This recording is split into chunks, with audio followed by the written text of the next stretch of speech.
Hackers are the outlaws of the computer age. Snooping, stealing, spreading viruses. No one has a good word for them today. But it wasn't always so. This hacker started a revolution in computers. And this is the hacker who inspired him. And this is the hacker who followed in their footsteps and paid the price.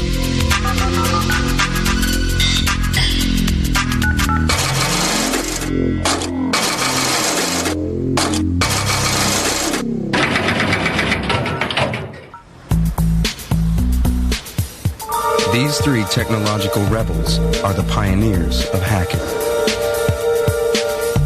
For Steve Wozniak, hacking is about invention. We were making a difference for humanity with these little small computers. For John Draper, experimentation. You know, take it apart and make it better, make it do different things, make it do cooler things.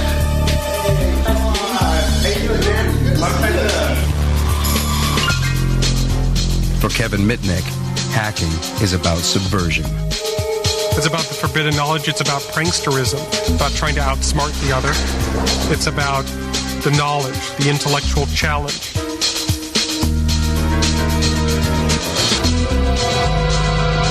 The word hacker actually had two meanings. Before it meant something about breaking into computers or something, it meant guy who sit all night long on any piece of borrowed equipment they can, trying to get programmed so ultimately perfect. Their stories reveal how hackers were the heroes of the computer revolution, but became outlaws in the world that they created. Hi. Hi. Where does this wire go? Well, you see, this is telephone wire. And it's going to run from your house to the big cable on top of that pole. We imagine hacking to be all about computers, but it wouldn't be possible without the telephone network, and that's where hacking began. In 1970, John Draper was fresh out of the military and was studying electronic engineering when he stumbled across a secret world. It all began with a call from a guy named Denny, who promised to reveal the secrets of a new craze, phone phreaking. He started to explain to me about phone phreaks. I said, what's a phone phreak? And he was explaining to me, well, we play with phones. I said, yeah, I can see that. I said, well, what do you do with phones? And he said, well, we understand the system. I said, can you make free calls?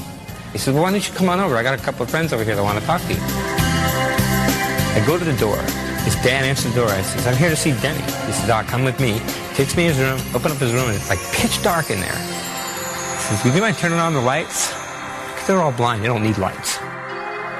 So we got to talking, and I said, show me one of these ways of making a free call. I'm really interested. We knew, of course, that it was illegal, and I guess part of the thrill of it. And it wasn't really just to rip out the phone company. I mean, it was the technical challenge of being able to do it. At a time when calling long distance was a luxury, phone phreaks found a way of doing it for free. Telephone networks were controlled by tones. Getting in was easy, with the right equipment. It came in the shape of a free gift in a packet of breakfast cereal. This guy, right here, the Captain Crunch whistle. And if you glue this hole right here, like this, that's 2600. When you blow the whistle into the phone, a little chink sound, that's the acknowledgement coming in from the other side saying, you're ready to process the call. Armed with a Captain Crunch whistle, phone phreaks could seize control of telephone lines anytime, any place, anywhere. In fact, one of the things that we used to do is to go to the airport, walk along blowing the whistle next to a bank of payphones and disconnect their calls. In the days when calls went through to operators, phone phreaking wasn't possible. But as human switchboards were replaced by mechanical systems, different noises were used to trigger the switches.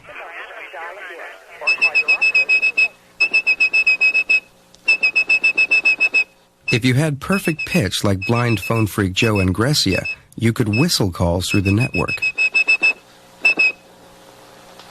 Let's see if I make it this time. This is really hard to do. It sounded like all the tones were present, so the phone should be ringing about now. Okay, it hit the phone. It just takes a little while. He even showed off his skills for the local media. From his one phone to a town in Illinois and back to his other phone, a 1,000-mile phone call by whistling. Joe Ingressia says he used to do these things because he is fascinated by the technology. Those are the precursor to the hackers. Those are the founding fathers. For phone freaks like Captain Crunch and Denny, the telephone system was a huge technological playground full of sounds and switches to explore.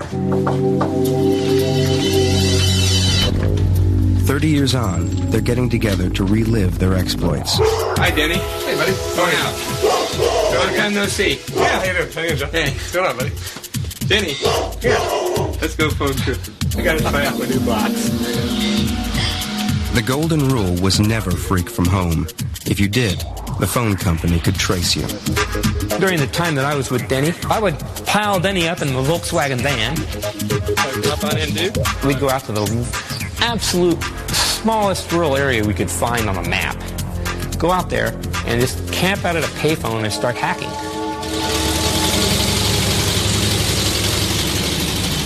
Once they knew the tones that controlled the switches, phone freaks could travel down the lines from exchange to exchange and from city to city. But they needed better ways to make the tones. This was where John Draper's engineering expertise came in.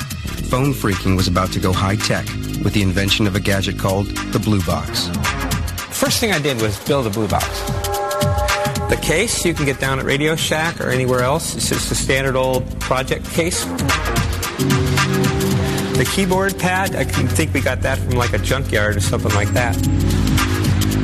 Here we go. The Blue Box is nothing more than a tone-generating device that generates a certain set of tones. And the phone company thinks these tones are coming from their own switching equipment when indeed they're only coming from you. Basically, it's the key to the kingdom. If I wanted an operator in New York, I do key pulse 121 start, and it will connect me to the operator in New York. Your call cannot be completed. Equipped with a Blue Box, phone freaks made calls all over the world, often just for the fun of hearing a recorded message in a foreign language. The fact the phone company allowed the system to be set up that way was really flabbergasting me. I couldn't believe it was that easy to do. KP 182 start. The patterns of the numbers really intrigued me.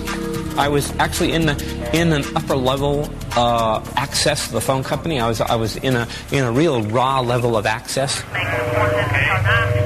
Blue Box technology was freaking's big bang. The illicit network expanded, and before long, phone freaks were holding secret meetings on conference lines deep inside the system. Most people would just talk about phones. Most people would talk about, usual things kids talk about, their girlfriends and phones and things like that. We had a girl on here, from California. She played operator and said she had a person-to-person call from Jerry Doyle in Miami. The conferences of those days were kind of like what the chat rooms are today. I'm in Florida, Derek. Hi. I never talked to you before. Are you in Australia? No, I'm in England. Oh, England. I can't tell the two accents apart, you see. It was a social place for me to meet my friends or friends that were in the same interest that I had. Gee, it's funny being on a conference without Big Mouth Jeff, man. It was kind of like a secret society. This is the smallest, lightest, most easily concealed blue box now made by underground scientists. But the secret society was growing. When phone freaks have a convention, people don't give their right names. Masks are given out at the door. The early phone freaks, I think, did their freaking with a hacker mentality. One of the most complex systems on Earth at that time was the phone system. And to be able to know its ins and outs was, a very rich field of discovery. There was a guy that called himself around the world, from the one payphone around the world with a payphone beside him. He's like, hello, and there's a lag, and hello, how are you? I'm fine, It wasn't just mechanical switches that the phone freaks learned to manipulate. They also became skilled at manipulating phone company employees, an art they called social engineering. Social engineering aspect of freaking, Denny was the expert on that. That's just the ability of going in and talking to people on the inside of the phone company making them believe that you're working for the phone company. Ron, how you doing? Good, buddy. This is Bob from the Alpine office in Phoenix, Arizona. We had a test that we needed to run, a transmission test. We needed to have the sleeve lead broken off on the intercept strap and then put the strap back on. We can call the switch room, you can call the frame room, you can say, well, this is Fresno here. We got a translation error going into your trunk here. Could you pull up trunk number this, that, and the other thing, and give me the trunk ID code for this, that, and the other thing, you know? I mean, and the guy would do it. When the phone companies finally noticed the intrusion, they were less than happy.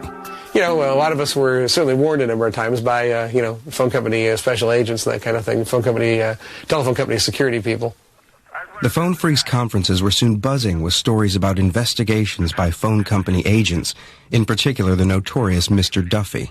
Well, Mr. Duffy decided that he would pay Bill a visit. Bill's mother didn't feel like keeping Mr. Duffy from doing anything, you see. One of the chief special agents used to talk to me sometimes. He also talked to my dad sometimes, and hopes, of course, of getting me to, to quit. And then, of course, Duffy visited Bill at his school, and I don't think Bill said anything. I guess we'd stop for a little while, but then it's the old thing. You had fun doing it, and you kind of go back and do it again. Mr. Duffy would soon be eclipsed by a far greater threat: nationwide media exposure, thanks to New York journalist Ron Rosenbaum. It was like entering this Alice in Wonderland electronic outlaw underground. They were sending messages outside the accepted channels, but they were also inventing hacker sensibility. I think one thing the phone freaks responded to was a kind of generalized paranoia about phones and about communication. I think because of the anti-war movement and FBI reaction to that, everyone thought their phones were being tapped. The phone was sort of a focus for a kind of generalized paranoia about government intrusion, lack of privacy, that sort of thing. Rosenbaum tracked down Denny and Joe and Gracia, but Captain Crunch proved elusive. Captain Crunch is like one of the great American characters, a homegrown superhero fantasy. Everybody that Ron Rosenbaum interviewed, they talked about Captain Crunch. So I called him and I said, hey, look, we would really like you not to publish this article because it's really not a good thing. Captain Crunch was very worried about this because he kept telling me, whatever you do, I don't want this information to get into the hands of the radical underground, because he felt that it could paralyze the phone system in the U.S. and somehow bring upon nuclear surrender by the U.S. to the Soviet Union. In October 1971, Ron Rosenbaum's article on phone freaks was published in Esquire magazine. I went to the library and I read the article, and I couldn't believe it. It was just so exposing. I said, oh my God. And I knew right then and there that phone freaking, I knew it was ended. I read it to Denny over the phone, the whole thing. And everybody got on a conference call. One of the last conference calls we had on, I read the article to everybody because they couldn't read it and they couldn't believe it. I said, you guys really screwed up. You guys shouldn't have let this guy talk to you. Shouldn't have given this guy all this information. After the Esquire article, everyone jumped on the bandwagon. Hey, everybody! Whose number is 237-4059? These parasites piled on afterwards, mainly for the idea of stealing, in some cases, just like youthful vandalism. Hey, I'm doing something wrong, isn't that cool? But in other cases, for profit. In our accelerated program to catch phone freaks, which is more successful all the time, we find that we detect people who are businessmen. We find private detectives, stockbrokers, automobile dealers. We've even found some members of organized crime. The backlash hit the pioneers of phone freaking as hard as it hit the parasites. The LA people got busted. The Seattle people got busted. The New York people got busted. They came in. They had grand jury investigations coming in. They came to visit me, gave me a search warrant, searched my place. Since I wasn't really as heavily into it as some, I just got like a 10-day 10 days in jail, 3 years probation. It was suspended. And of course, everybody that got busted had my number. And I was made the kingpin because of the article. The authorities came down hard. Possession of a blue box could get you 2 years in jail. It was that one unlucky time that I just happened to have it. I get out of the car, right, and 3 cars went, 1 in front of my car, 1 in the back of my car, 2 in the side of the car, and the FBI agent just jumped and grabbed me right there. Captain Crunch was federally indicted for wire fraud and served a total of 4 months in jail. I was the black hat hacker, only for phones. I was like the bad, evil guy. Phone phreaking was dead, but not buried. A worldwide revolution in technology was about to explode, and Captain Crunch would be there to inspire a whole new generation of hackers. Hacking had begun as the playful exploration of the phone network, but this was all about to change with the invention of the personal computer, a revolution in technology inspired by the hackers themselves. Key to the whole revolution was a young engineering student called Steve Wozniak, whose world had been turned upside down by the Esquire article on Blueboxing. It was the most amazing article I'd ever read. It was about engineers and technical people like myself outsmarting phone companies and setting up networks that nobody imagined existed. Wozniak was so enthused by the article that he set about building his own blue box. At first, I was just sticking some chips of my own design into a little blank board and soldering wires onto them.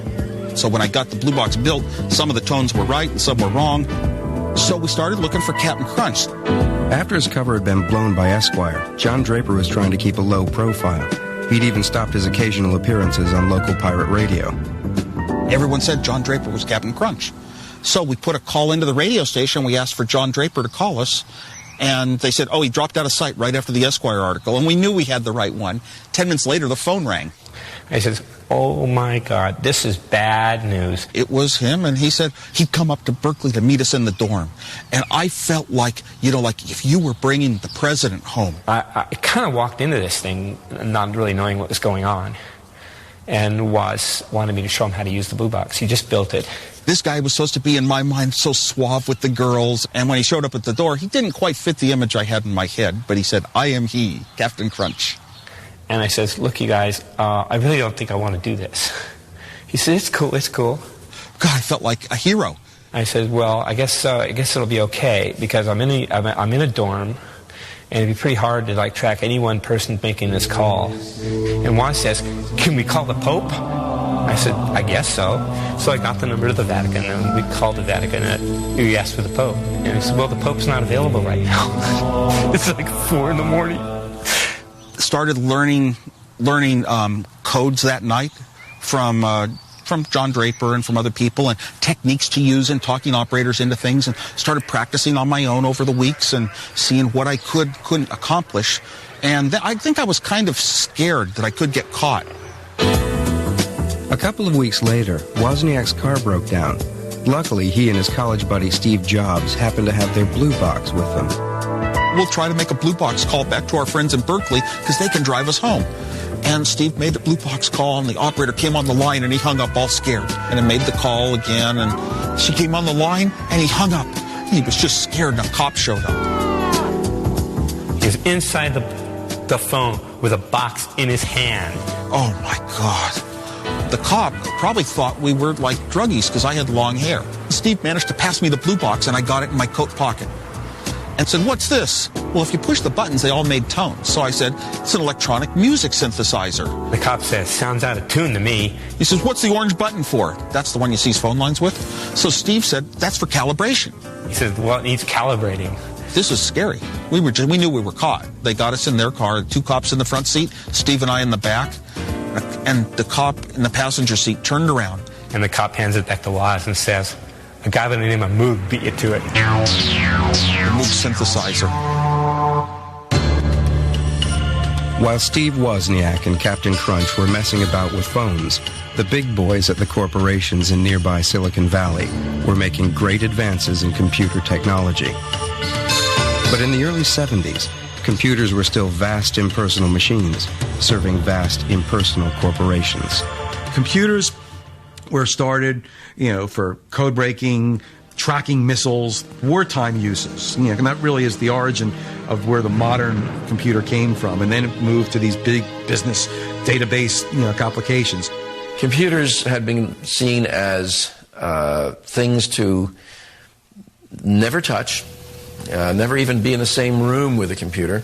Keep your distance, but be reverent. Be very respectful of those who knew how to do it. But respect was in short supply.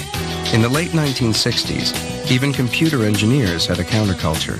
They called it hacking. It was a radical approach to computers. Practical goals took second place to what hackers called the wild pleasure of exploration, a sentiment that phone freaks would recognize. Phone freaking was learning how to use a technology, how to penetrate and utilize and expand a technology in ways that weren't generally available to the general public. In the same way, computer hacking is pushing the frontier, learning how to exploit computers and get them to do things that people said simply couldn't be done. For computer hackers to get their kicks, they had to get their hands on computers, which at the time was easier said than done. I had told my dad in my first year of college, someday I will own a 4K Nova computer. And he said, Steve, it costs as much as a house. I said, then I'll live in an apartment. I'm going to have a computer someday in my life. When computers were vast number-crunching machines costing $5 billion to develop, the idea of having your own computer, a personal computer, was inconceivable. Why would anyone want his or her own personal computer? That's ridiculous. It's like wanting your personal atom bomb or something like that. The bomb came in the shape of a new piece of kit called the Altair 8800. An article in a technical magazine appeared introducing the Altair, which was a computer kit that you could build. This so excited a couple people in the Bay Area, they decided to form a club, even before the pieces of these computers were shipped out. Just to talk about them and share information about them. And they called it the Homebrew Computer Club. 30 people eventually wound up one night in March of 1975 to stand in a garage and look at this box. Among them was Steve Wozniak, and contained within this box was a network which would come to fascinate him even more than the telephone system. Sitting in a garage, rainy outside and dark, and the garage doors open to the outside darkness, and they started all talking about these computers going around. The Altair was pretty meaningless as a box. It came out, and once you put it together and flicked the switches, you got it to run, and then you said, well, gee, this is real nice, but what can I do with it? What they did with it was program it to play Daisy. 15 years earlier, computer engineers had coaxed the tune from a machine the size of a house. Now the hackers were doing it for themselves on a home-built kit computer. My interest from that first meeting just sprung up so strongly that every 2 weeks of my life, that was the most important thing I could do. The Homebrew Club quickly outgrew the garage. Computer hacking was catching on. Someone would stand up and say, I've got this problem. Anybody know how to solve this? Or, hey, you know that problem that was mentioned at Homebrew 2 weeks ago? I found a solution to it. And it was a phenomenal information exchange. I just passed out sets of schematics to anyone in the club that wanted them. I Xeroxed tons of copies because, hey, I felt kind of proud they'd be seeing my work. Lee Felsenstein, who became the moderator of the computer club, very consciously set it up, as a hackerish enterprise. Total sharing of information. It didn't attract high-level people who have been successful in companies, business types. Didn't attract real engineers. The hard engineer would be blocked by his feeling that I have to have permission in order to do what's never been done before. We were there because we knew that we didn't need permission. Hackers set out to achieve the impossible, to build their own computers. It was the lure of this was finally computer technology that you can actually have your hands on, you can actually control. Every time someone brought a computer, introduced a computer into the Homebrew Club, the first thing people would do is just rush up, take it apart, and learn everything about it, and just pester the designer with zillions of questions. How's this work? Where's that, pin go to that pin? What kind of bus is this? Driven by their fascination for exploring technology, hackers didn't really care what their computers might actually do. Nobody had a practical reason why they wanted to have a personal computer. There were some excuses made up, like balance your checkbook, or keep recipes, or control things around the house. But almost nobody ever did that. That's function guilt. That's, well, I mean, do you ask somebody, well, yes, but what can you do with your model train? No, I play with it. I enjoy it. It's fun to diddle with it. It's fun to experiment. But out of experimentation came genuine advances.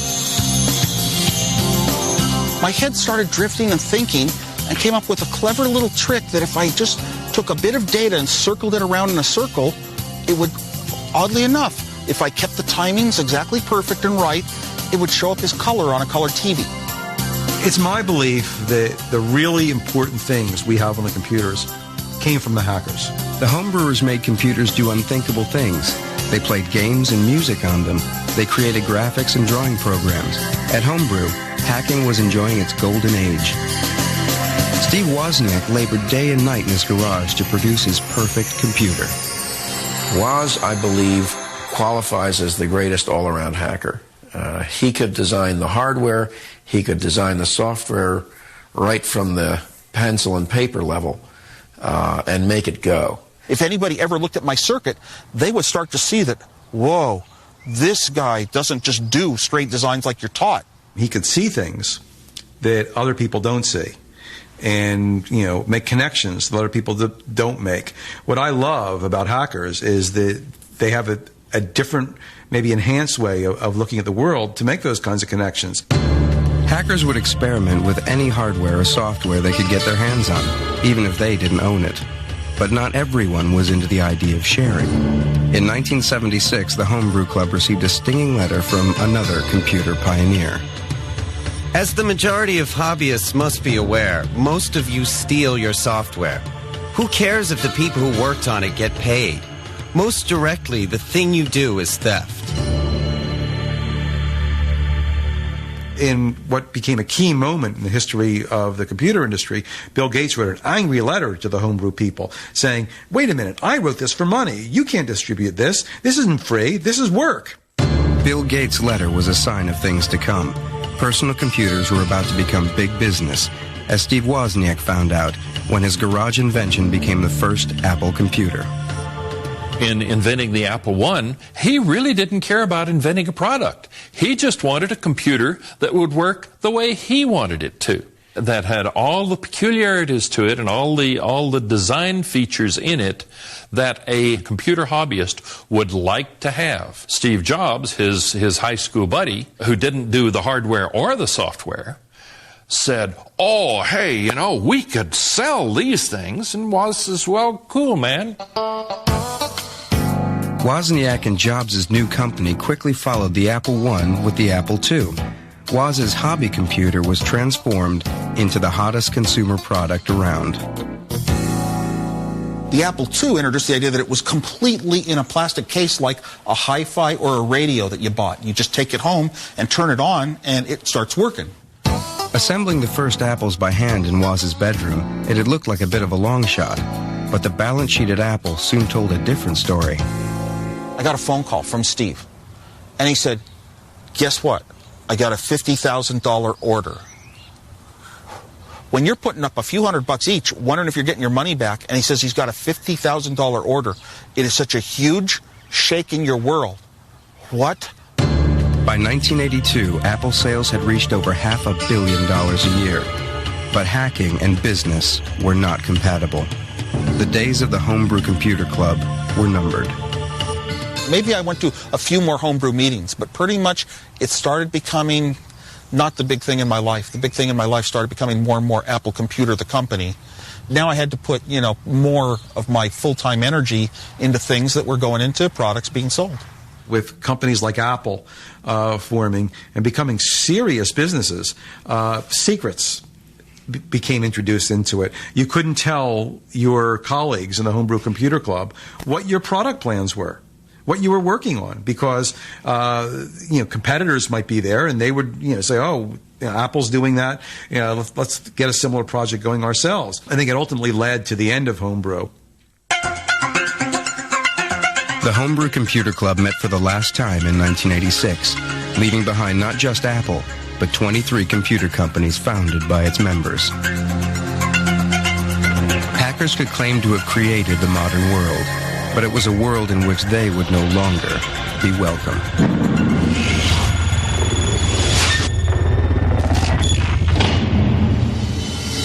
On February 15, 1995, a 2-year manhunt ended when armed FBI agents tracked down a wanted criminal to an apartment building in North Carolina. Hacking was about to become an outlaw profession. FBI, come to the door. I have a warrant for your arrest. About 1:30 in the morning, a knock comes on my door. And I didn't look at the clock, because if I looked at the clock, I wouldn't have even answered. Well, who is it? And they said FBI. The FBI had come for Kevin Mitnick, a 32-year-old hacker whose intrusion into other people's computers had made him public enemy #1. Mitnick was sort of in the wrong place at the wrong time for a lot of reasons. The internet was, starting to take off. There was more at stake at that time. And I think Mitnick, for the media and for some in the government, made a great scapegoat and was a great sort of boogeyman. 20 years before Mitnick's arrest, hackers had sparked the computer revolution. Members of the Homebrew Computer Club had wrested control of computers away from the corporations and put it in the hands of ordinary people. Kevin Mitnick was a child of that revolution. When I was in school, it was all about partying, smoking dope, going to drink, and stuff like that. And I was just really not into that, and I wasn't that socialized for whatever reason. And I would find hobbies that were, basically solo-type hobbies. For Mitnick's generation, there was a whole new electronic playground to explore.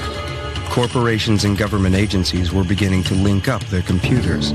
The telephone system offered a back way into these seductive networks. It was like the network was the universe. Star Trek. Going where no man has gone before. The computer network, the phone network, going where no hacker has gone before. He didn't have his own computer, and he started hacking at Radio Shack stores and actually was using the modems and the Radio Shack computers to break into computers in other places. The new generation of hackers took their inspiration from electronic outlaws of an earlier age, like the phone freak Captain Crunch. He was like somebody even that I looked up to because of his intelligence and because of his ability and his knowledge about the telephone system. Like the phone freaks, Mitnick employed a range of skills to achieve his hacks. Just as important as technical know-how was social engineering, the ability to wheedle or trick useful information out of unsuspecting employees. But Mitnick took things a stage further. At age 17, he and his friends bluffed their way past a guard into the headquarters of the telephone company and stole important technical manuals. It was like we were in the candy store, right?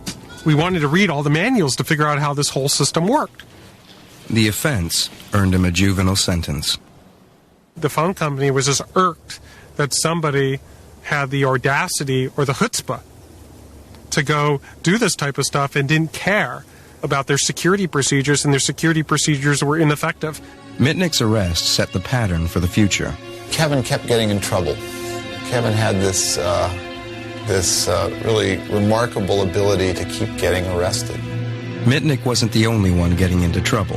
NASA officials in Huntsville realized in late June unauthorized people had recently and repeatedly penetrated a computer at Marshall Space Flight Center. They were smart enough to, in effect, erase the log-in, log-out file. The hackers, as they call themselves, were not only smart, they were arrogant. They left messages on the computer, such as, "You can't catch me." It's almost a biological thing. People are hardwired to be hackers or not to be hackers. And you can see it in kids. Some kids just take to computers as saying, oh my God, this is a way that I can finally express this part of myself.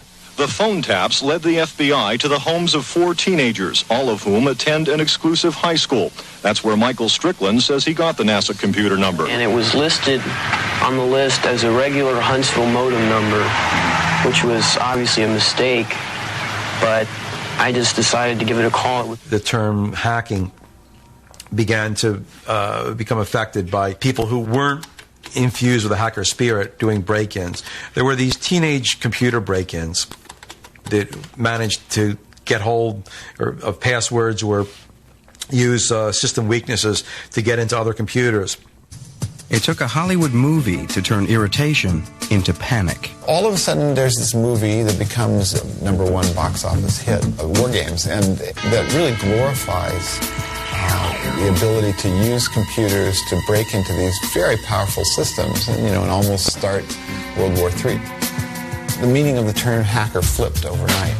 A hacker was a pimply-faced kid who had enough savvy to attack a computer network belonging to a large military organization. The thrill was being somewhere where you shouldn't be and trying to remain undetectable. It's about the forbidden knowledge. It's about pranksterism, about trying to outsmart the other.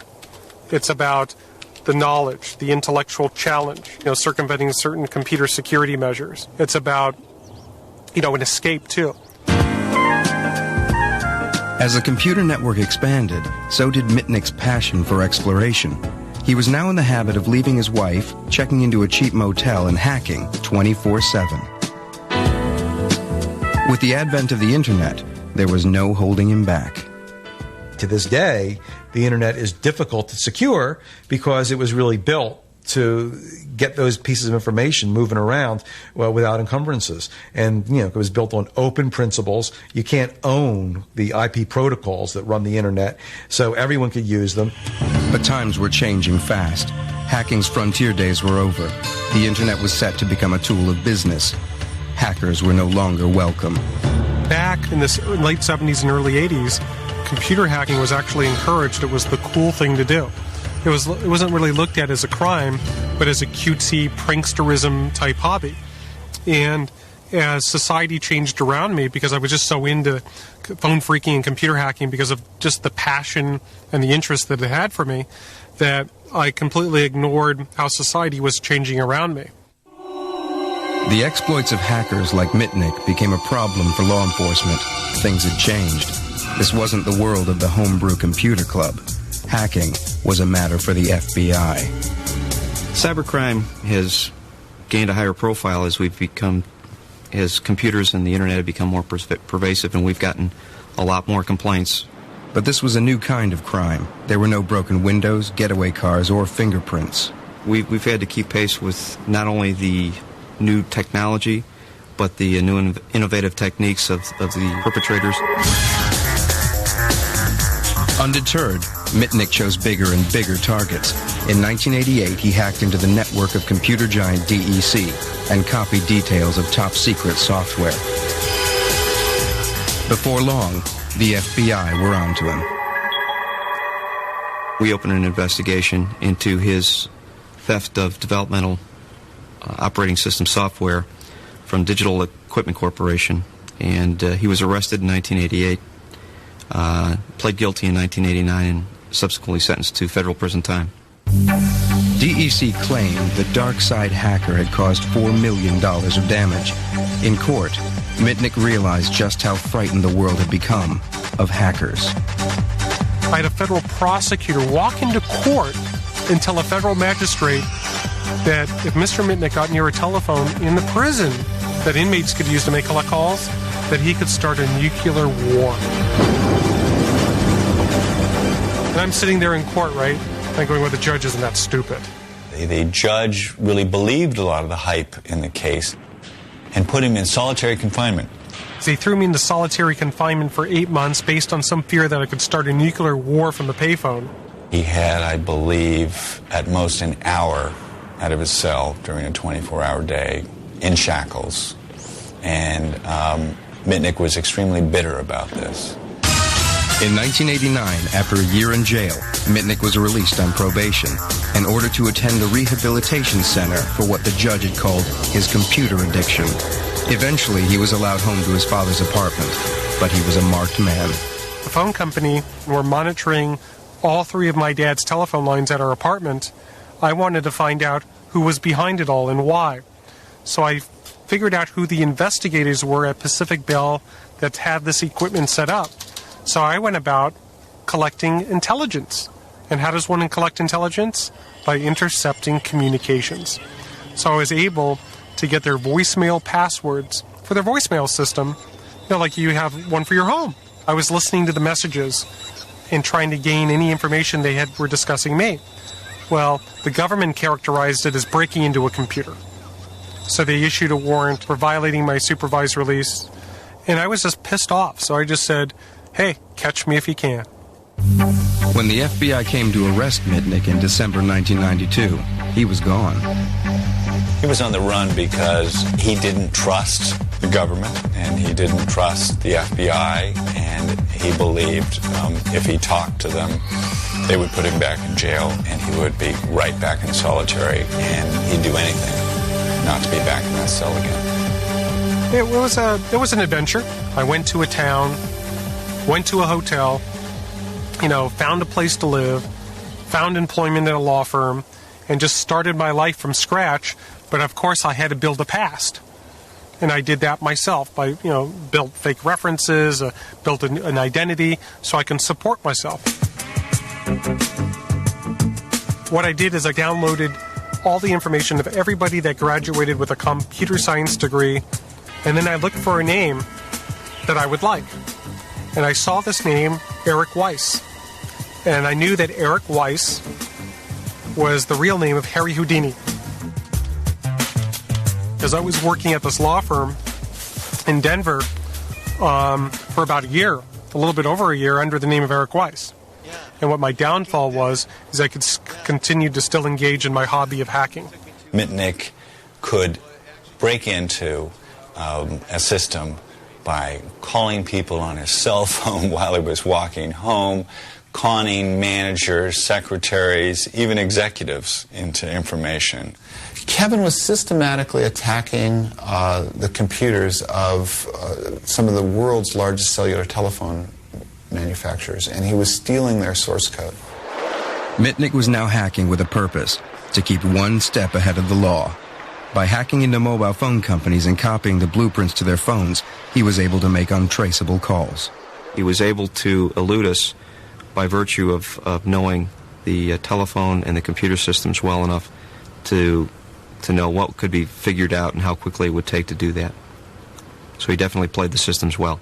He never had any idealized goal or any real objective other than to keep hacking and keep staying one step ahead of the FBI. Mitnick's notoriety soon spread. In the summer of 1994, the FBI's failure to catch their internet outlaw became front-page news, thanks to journalist John Markoff. It was simply a good story. I mean, here is a guy who has been arrested before, who's managed to use his skills to avoid law enforcement. I mean, that's a good yarn. He created the myth of Kevin Mitnick, the John Dillinger of cyberspace. I think there were more than 60 unsourced allegations stated as fact, such as breaking into NORAD, planning false news story about Security Pacific Bank, about wiretapping the FBI. Markoff's portrait of Mitnick tapped into the growing fears of businesses and members of the public who were just getting used to the idea of a life lived online.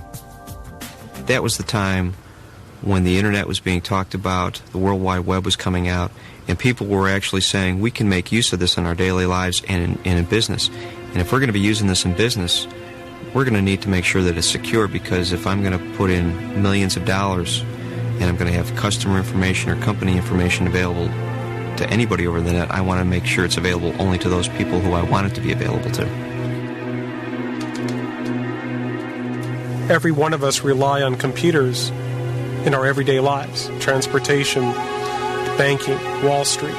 Somehow a computer touches us in everything we do. When we pick up the phone, it's a computer. And people they're not familiar with the technology, think that it's just this mystical, magical thing that this guy out there that's public enemy number one could manipulate and bring everything crashing down. When the FBI finally caught up with public enemy number one, he was living in North Carolina under the pseudonym Tom Case. FBI, come to the door. Have a warrant for your arrest. You got the wrong guy. Check the mailbox downstairs. Right away, I get on the telephone. I let my family know where I am because they had no idea that I was in North Carolina. I get a hold of my attorney. Just a minute. And I let him know that I had the FBI at the door. I ended up popping open the door just a crack to go, well, who are you? And right away, the door pushes in, and they go, are you Kevin Mitnick? I go, no. I said, I'm Tom Case, and why are you guys in my house? Don't you check the mailboxes before barging in on somebody? I acted very naive and angry. I go, do you have a search warrant? And they go, well, if you're Kevin Mitnick, we do. I said, well, I'm not this guy Mitnick, so where's your search warrant? Eventually, they said, well, we want to take you down to FBI headquarters and fingerprint you to see if you're this Kevin Mitnick or not. So I said, okay, absolutely. I said, just give me your card and tell me what time you want me to be there in the morning, and I'll be there. And they go, no, we want you to go down now. You know, we're not interested in having you show up later. They go arrest him, cuff him, and I was under arrest. Mitnick was back behind bars, this time facing 25 charges of computer and telephone fraud. The case was so complex that Mitnick would spend 4.5 years in a cell before coming to trial.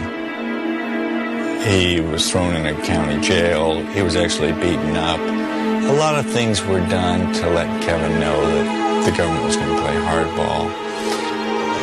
The government made it clear that they might indict him in different jurisdictions, that he might have to face multiple trials. He did not get the evidence against him for a very long time. The only trial Kevin Mitnick got was in the New York Times and in the media. Mitnick stood accused of stealing $80 million worth of software from the companies he had hacked. In his defense, he laid claim to the hacker's ethos. Copying software was not theft. To do computer fraud or wire fraud, you have to deprive somebody of their money or property. Well, money wasn't an issue in my case, and property, when do you deprive somebody of property? Making a copy, are you really depriving that person of it? So it gets murky. The government never alleged, or was it ever proven, that I intended to use or disclose that information. The information was the trophy. It was the proof of the hack.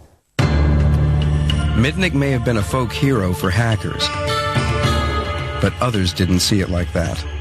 I think the terms of the game have changed dramatically, and the kind of moral justification you could make for hacking, in a sense, that spirit really resonated well with an earlier world, and I think it really is not possible to justify it today in the same way.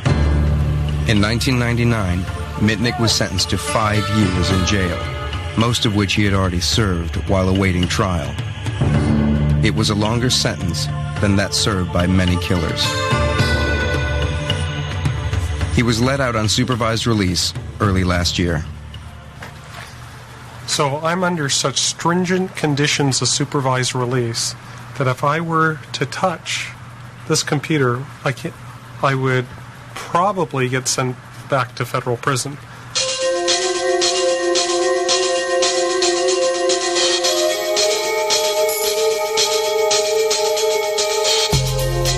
Kevin Mitnick may be banned from computers, but he can get together with his hacker heroes, Captain Crunch and Steve Wozniak.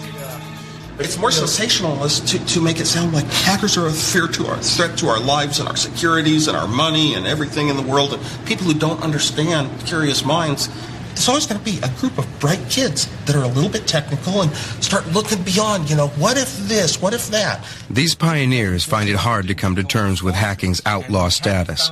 But the world has changed, and all that's left are fond memories and relics of the good old days. 30 years ago, 40 years ago, something like that. Does that bring back old memories? Yes, it does. There's, nothing I would trade for the success of Apple, except that year I'd never give up. 1 year at Berkeley. And before that, there is Captain Crunch was all